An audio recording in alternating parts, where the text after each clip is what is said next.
This Beverly Gage is a Yale history professor. 20th century American history, and she wants to discover what part the bunkers played in the extraordinary events of the Cold War.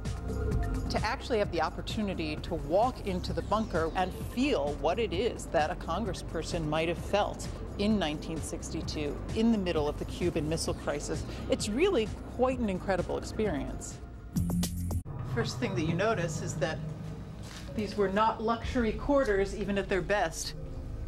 Down at this end, we have what is largely an empty, abandoned room. But if you think there were going to be 20 people living in here, potentially for days, weeks at a time, it's not much space, even though it stretches quite a ways down.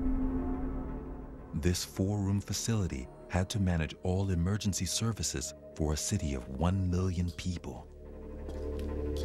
These must have been the communication booths where everybody would have sat. In some identification over the booths as to where the police would be, the fire department. The articles left behind here indicate that this was a place intended for short-term basic survival, the immediate aftermath of an attack. Again, what we have left in here, overturned tables, filing cabinets, some of them still with the Civil Defense logo on them. Over here, we can see something that looks interesting.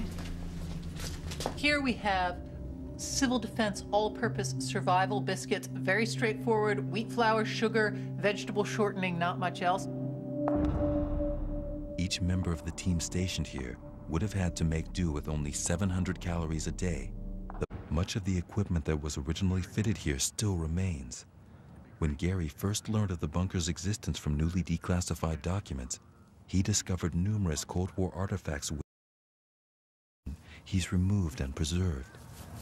Start with the easy thing here. We have one of the Civil Defense bikes that we were able to salvage.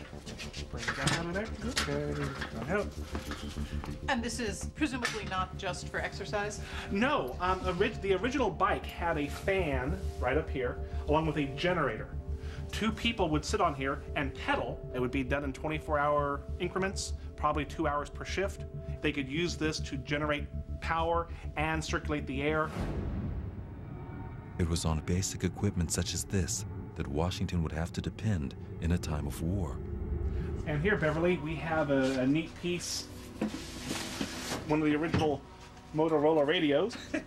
For the time in the 1950s and 1960s, this was state-of-the-art equipment. So this must have been one of the single most important pieces of equipment in the whole bunker. Nothing that happened down there mattered unless you could communicate with your troops on the ground. That's correct. Each one of these radios, and they would be used by the FBI, the police, the fire rescue to communicate to their teams in the field outside of the bunker.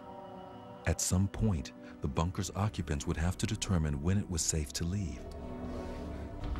Here we have a Civil Defense radiation monitoring box.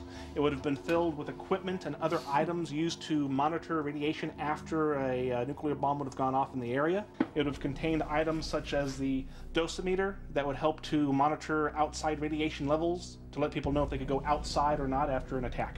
And there are pamphlets in here as well. This one says, nuclear attack, describes the quote-unquote nature of the threat. If the United States were to be attacked with nuclear weapons, much of the country could be covered by lethal radioactive fallout. Now we're heading here into what appears to just be the back end of the hotel. Nothing special, but if you stop before you get there, you notice a few interesting things. One, this hinge.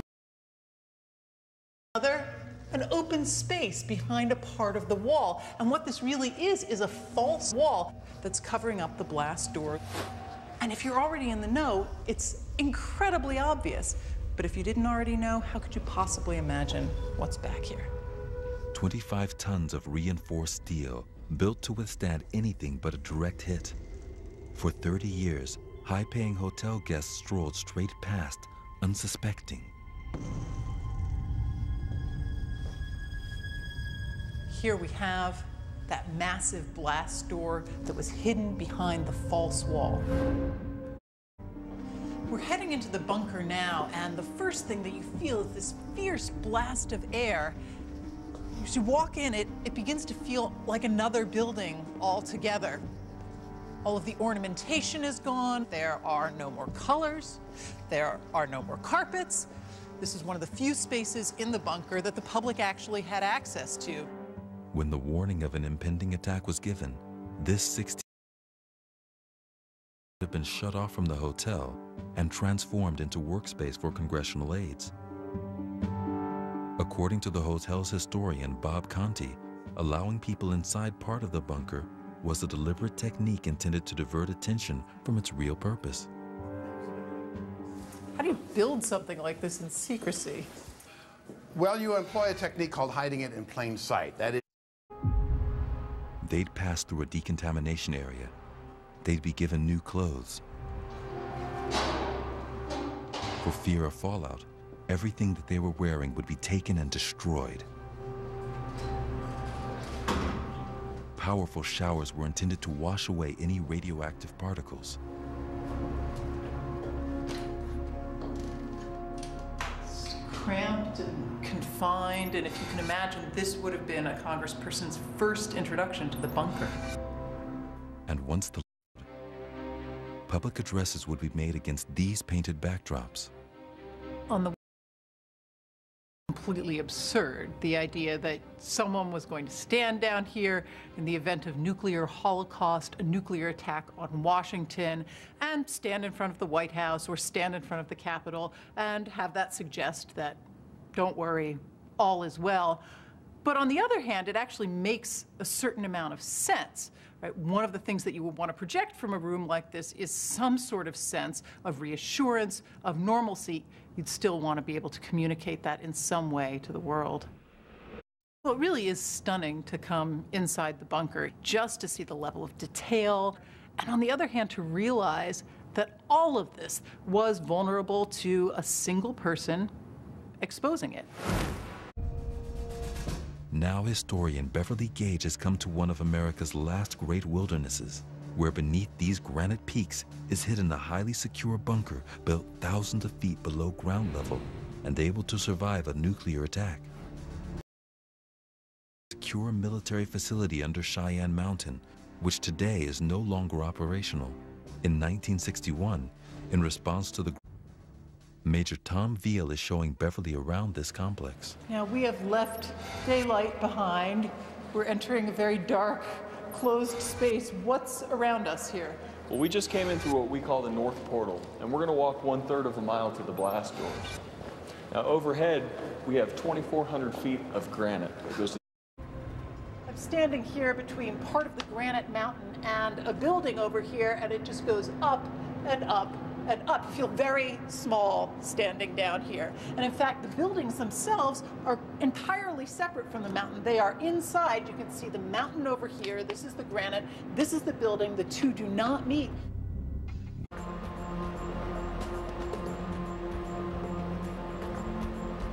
After 3 or 4 hours of waiting, security checks, we have at last reached the place that very few people ever reach, the battle cab and command center of Cheyenne Mountain. Today, this stronghold would only be used in an emergency, but for 40 years until 2006, it housed mission control for NORAD, North American Aerospace Defense Command.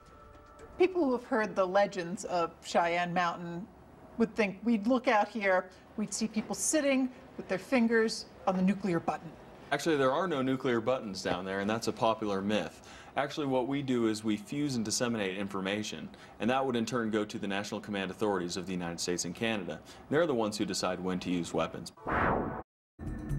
Cheyenne Mountain, like many of the bunkers that dot the American landscape, was the product of a really dark period in the American past. Period when the prospect of global nuclear war was a real and lived threat, and in which thousands of people spent every day thinking about and planning for the unthinkable.